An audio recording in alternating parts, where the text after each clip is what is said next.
Hi అండి అందరికీ welcome back to my channel. Balamrutham పిండితో ఇలా బూరెలు చేసుకోండి. పైన క్రిస్పీగా లోపల సాఫ్ట్గా ఉంటుంది.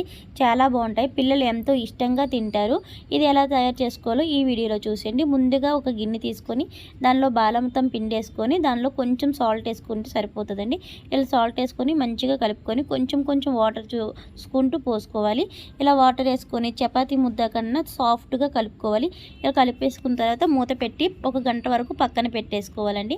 ఒక గంట తర్వాత మూత తీసుకొని చిన్న చిన్న ఉండల్లా చుట్టేసుకొని ఇలా గారెల్లా చేసుకొని వేడివేడి ఆయిల్ వేసుకొని బ్రౌన్ గోల్డ్ కలర్ వచ్చిందాకా ఫ్రై చేసుకోవాలండి. ఇలా ఫ్రై చేసుకుంటే సరిపోతుంది. ఎంతో సింపుల్గా బాలామృతం పిండితో బూరెలు రెడీ అయినట్టు అండి. ఇంతేనండి, చాలా సింపుల్ వేలో అయిపోతుంది. పిల్లలు స్కూల్కి స్నాక్స్కి డబ్బాలు కడుతాం కదా, అలా కానీ కట్టుకోవచ్చు. ఈవినింగ్ స్నాక్స్ కూడా ఇవ్వచ్చండి.